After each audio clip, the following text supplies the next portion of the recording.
Imagine you are in 1920s New York, and you've been having one fun time after another.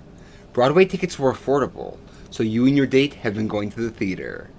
Lately you've been into mysteries, like The Cat and the Canary and The Bat. But there's something new at the Fulton, unlike anything you have ever seen before. It's about the supernatural. It's about horror. It's about a vampire. Ah, good evening, Count. Gentlemen. Miss Sword, how are you? You are looking more yourself this evening. I feel better already, Count, now that Father's old friend has come to help. Count Dracula, Professor Van Helsing. A most distinguished scientist, whose name we know even in the wilds of Transylvania. But I interrupt our consultation. Not at all, Count. It's good of you to come, and we appreciate your motives. Dr. Seward has told me of your offer, and I can't thank you enough. It is nothing. I should be grateful to help Miss Lucy. In any way.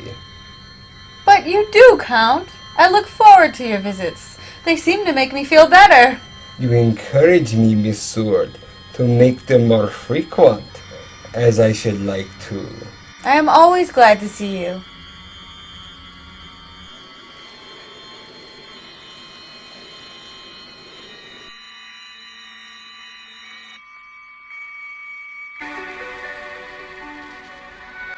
I do believe, upon becoming aware of Lugosi, without question, ensorcelled by his dark mystique and enraptured by his command and theatricality, which was unprecedented, I would have become enchanted by this great savant and mesmerized by the great Lugosi.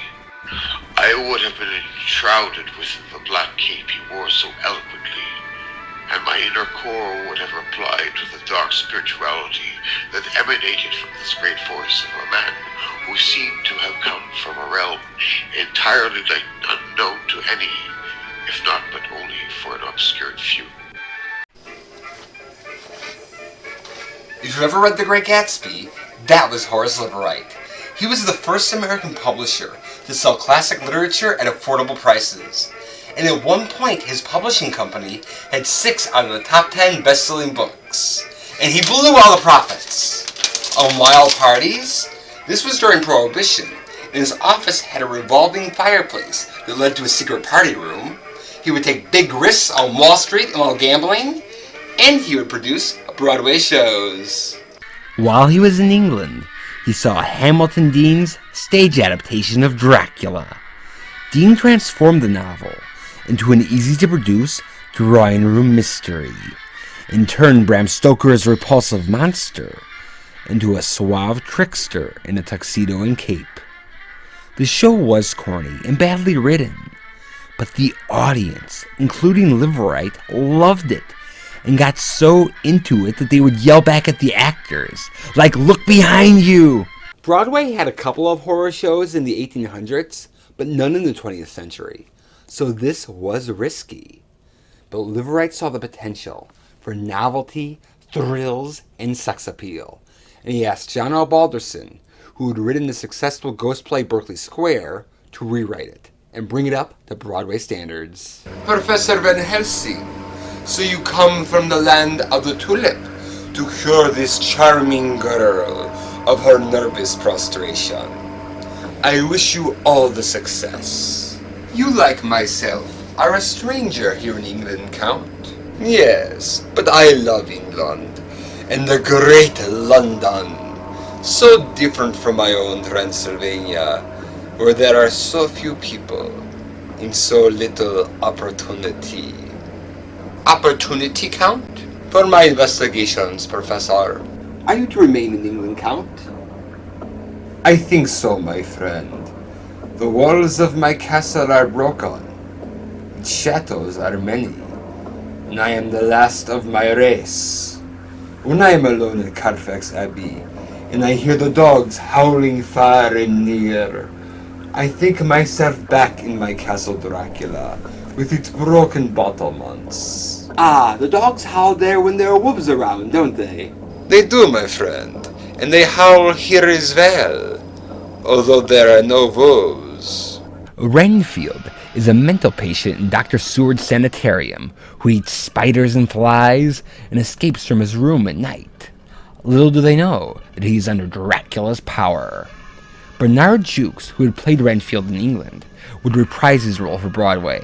He was an early method actor, and to give an authentic portrayal, he spent a month visiting mental hospitals throughout England to study the facial expressions and physical movements of the patients.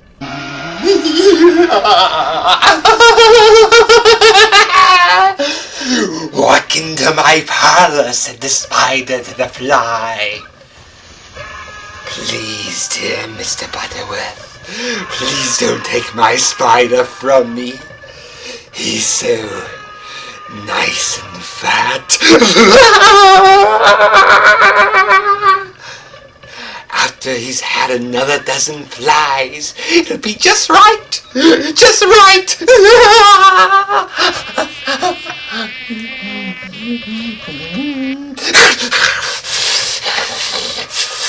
Now, Horace Liverite was in the process of trying to stall his wife from divorcing him because he owed his father-in-law money.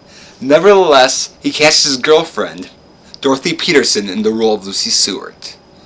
Lucy's best friend Mina has recently died, and now Lucy is exhibiting the same symptoms: weakness, loss of blood, nightmares, and 2 marks on her neck. The mist seemed so thick, I could just see the lamp by the bed, a tiny spark in the fog. And then I saw 2 red eyes and a livid white face looking on me out of the mist. It was horrible. John L. Balderson switched the names of the 2 women, and David Scott believes it was because Lucy means light in Latin, but also sounds like Lucifer, foreshadowing the internal struggle of her character. Lucy's fiancé, Jonathan Harker, was played by Terrence Neal. Herbert Bunsen, who had worked with Bram Stoker at the Lyceum Theatre, was a last-minute replacement for Dr. Seward, Lucy's father, and after seeing him play a psychiatrist in Schweiger, Liverite immediately thought of Edward Van Sloan as the authority on vampires, Professor Van Helsing. Here's part of his screen test, so you can see what he was like on stage. I was looking in the mirror. Its reflection covers the whole room. But I cannot see you. Americans had no expectation of what a vampire was supposed to be like, so Dracula was the hardest and last part to be cast, and they had run out of money. Raymond Huntley, who had played it in England, wouldn't accept $125 a week. But over drinks, Liverite's friend, the director Gene Williams, recommended Bela Lugosi, explaining he made a great villain, he had an air of nobility, and like Dracula himself, was even from Transylvania. I suspect no one and everyone. But tell me, who is this Count Dracula?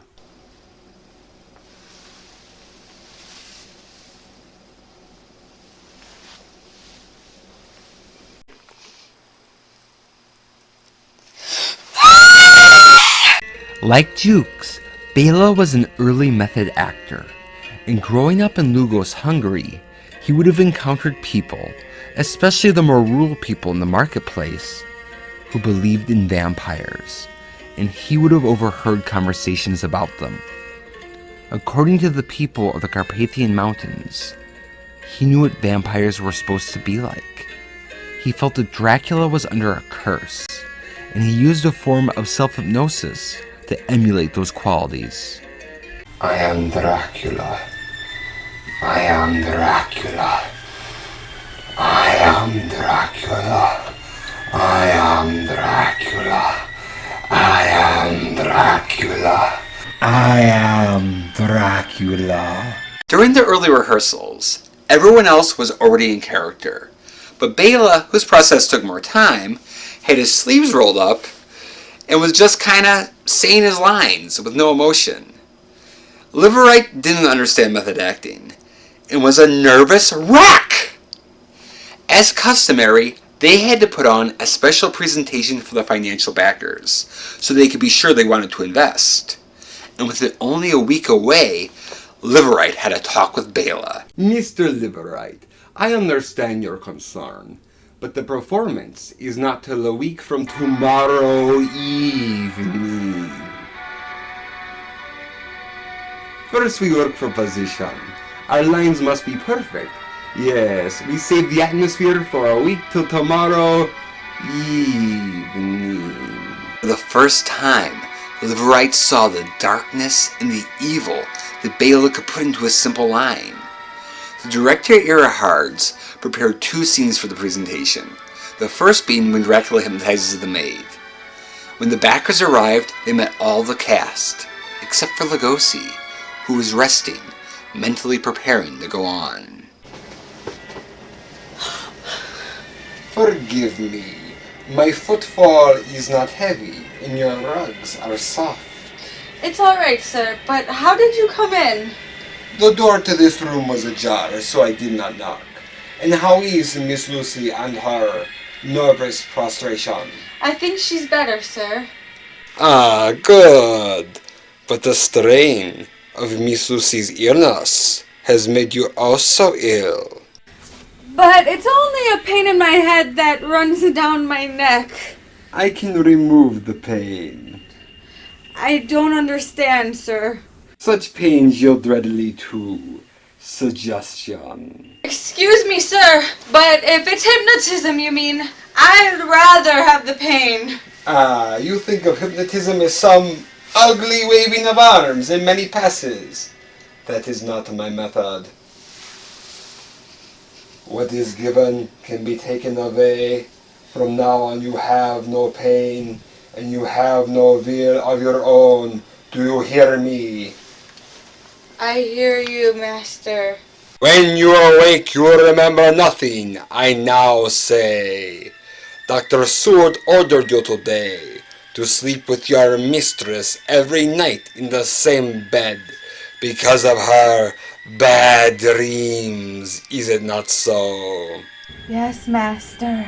Your mistress is threatened by her and by death, but I will save her. A man whose will is at cross purposes with mine has come to this house. I will crush him. You will receive your orders. Do you hear me? Yes, master.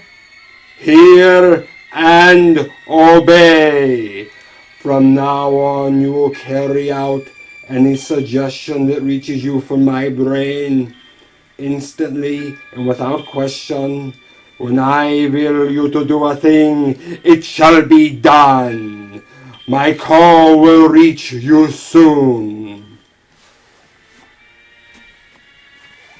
No doubt his performance on the stage was more captivating than the screen could ever provide.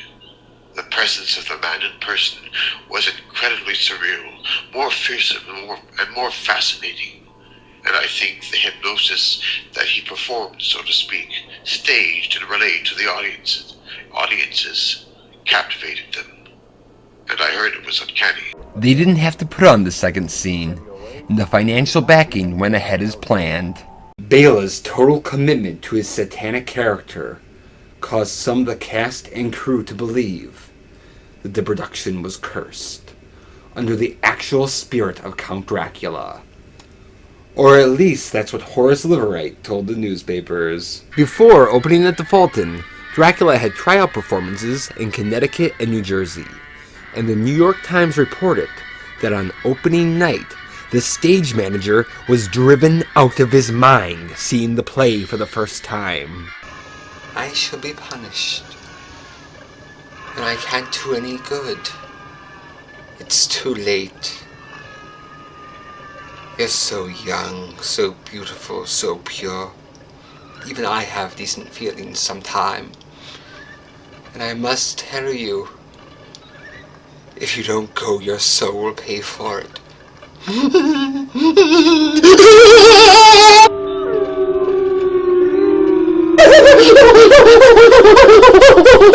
The master is at hand.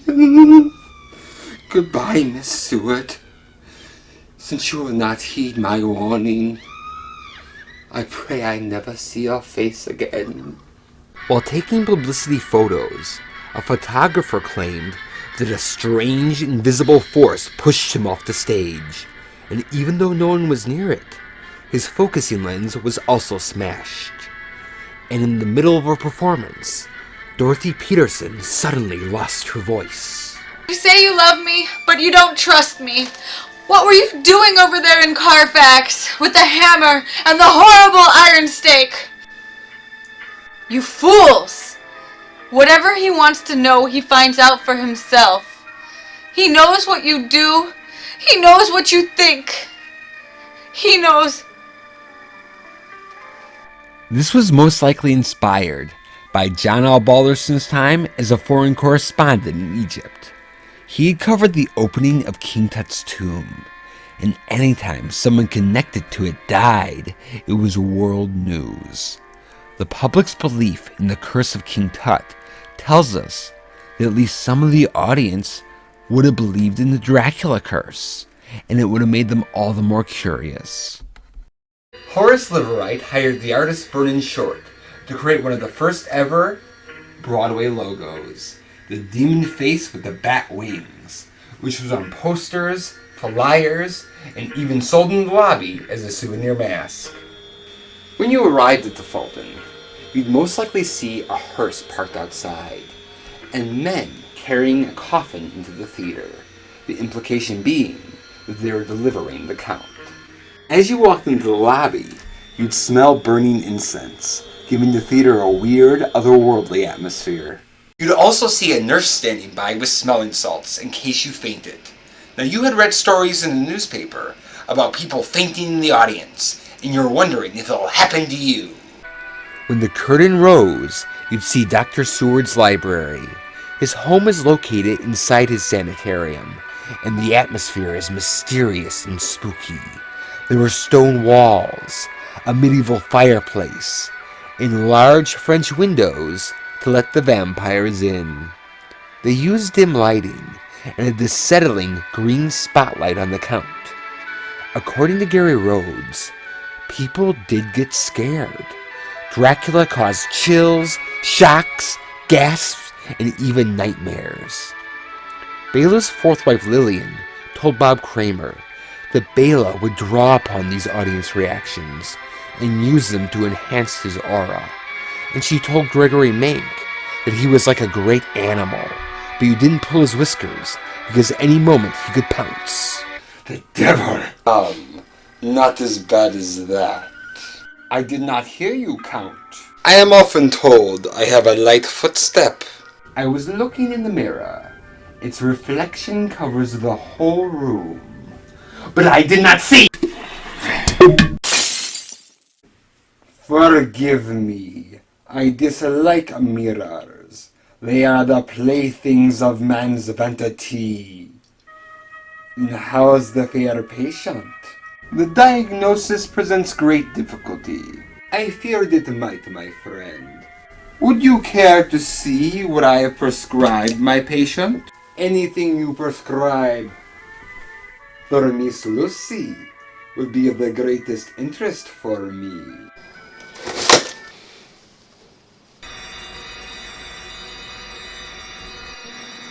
The cut was not deep. I looked. No, but it will serve. Here is my medicine for Miss Lucy. You do not care for the smell? You're a wise man, Professor. For one who has not lived even a single lifetime. You flatter me, Count. But not wise enough to return to hell in advance, now that you have learned what you have learned. I prefer to remain, even though a certain lunatic attempted to kill me. Lunatics can be difficult. They do not do as they are told. They even try to betray their benefactors. But when a servant fails to obey orders, the master must carry them out for himself. In the past 500 years, Professor, those who have crossed my path have all died, and some not pleasantly. Come here.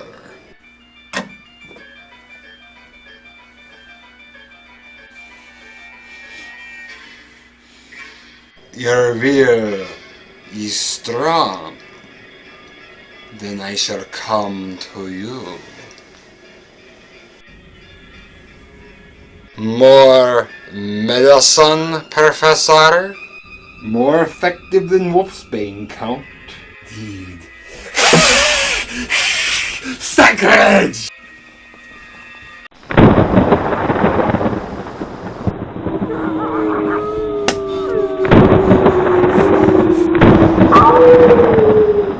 For audiences, he was a contemporary Dracula.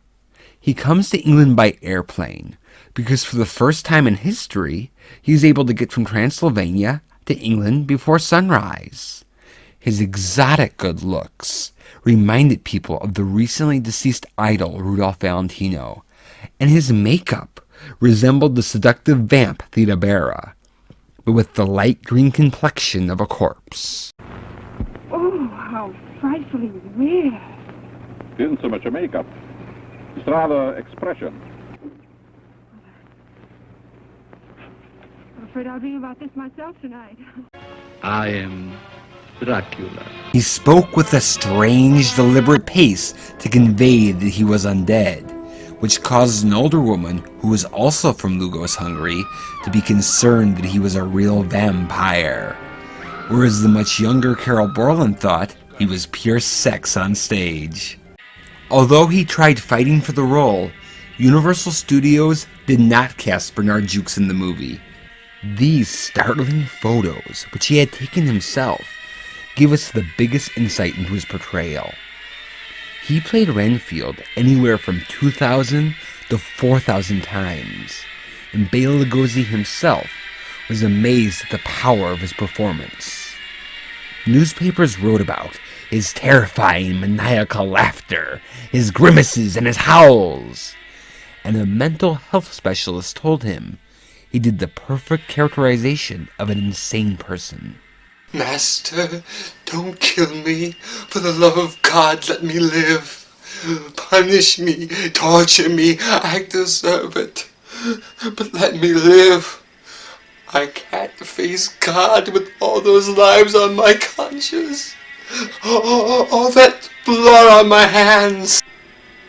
Did I not promise you that you should come to me at your death and enjoy centuries of life in power over the bodies and souls of others? Yes, Master. I want lives. I want blood.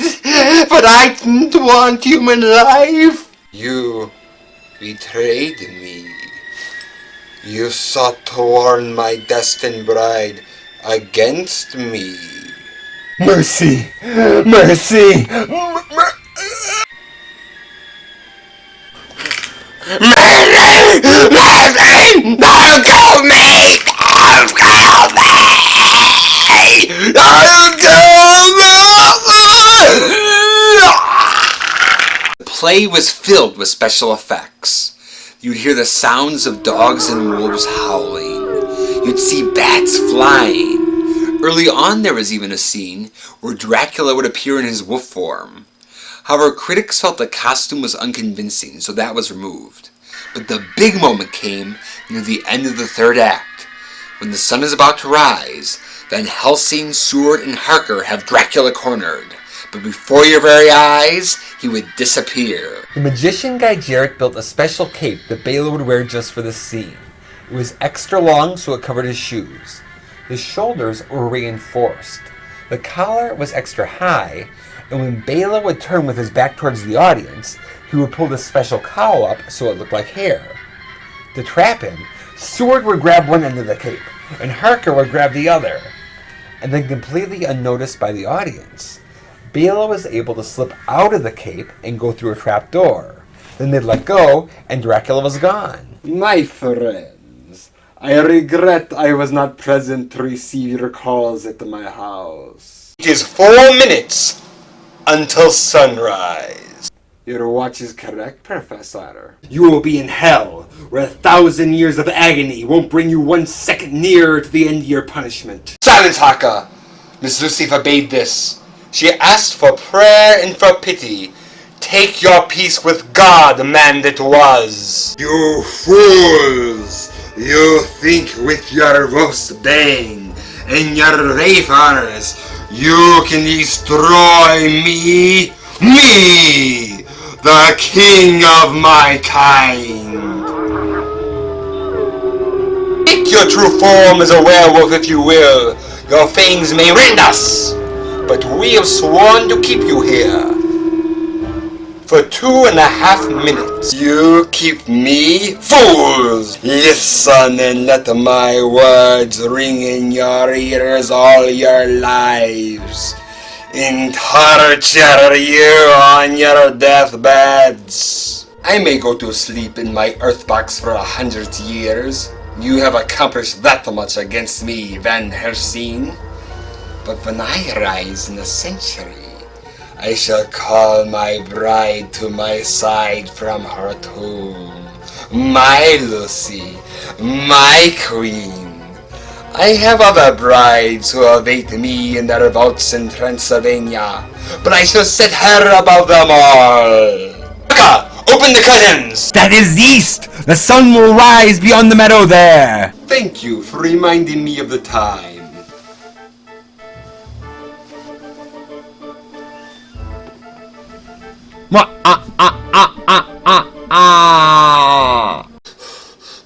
Up the chimney is a bat! At terrifying moments like these, the nurse would walk through the aisles performing faint checks. Now, Liverite had people planted in the audience who would pretend to faint, and to this day it is still unknown if there are any real instances. But real or not, what an atmosphere that theater had. It would have felt very surreal and made me very uneasy, and I would have been wondering what the hell was going on. It was pure Gothic poetry on stage. The final scene took place in a dark, secret passageway in Dr. Seward's sanitarium. Professor Van Helsing would drive the stake through Dracula's heart, and the sound echoed throughout the theater. Similar to a magician's cabinet, the coffin had a false bottom, allowing Dracula to disappear underneath a swirl of Fuller's Earth. Dracula became the in-show to see. After 33 weeks at the Fulton, it went on tour for 2 years. By May of 1929, Liverite had made over $1 million. But he had barely sent any royalty checks to John L. Balderson or to Bram Stoker's widow Florence Stoker. So when Universal acquired the film rights, they left Liverite out of the deal. When the stock market crashed, he lost his publishing company and died broke and addicted to alcohol in 1933. Before becoming a horror icon, Bela Lugosi was a matinee idol of the theater. Most of his fan mail came from women, whom in his words, hoped that his love was the love of Dracula. Future horror icon William Castle was only 13 years old when he saw the play. Enchanted by it, he worked up enough courage to meet Bela Lugosi, and Bela arranged it so he could see the show from backstage. And that's when he was inspired to scare the pants off of audiences.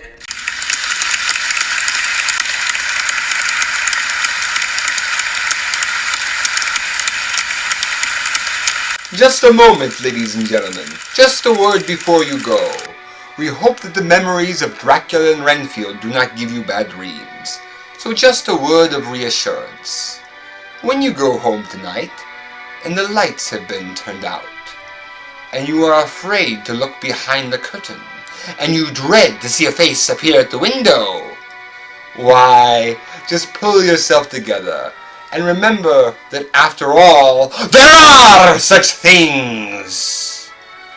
Over the years, there have been many revivals of the play Dracula. Some have been more successful than others, and I think it's because it's impossible to recapture the magic of when it was brand new. But I hope this documentary has helped you imagine what it would have been like to see that original Broadway production at the Fulton Theater.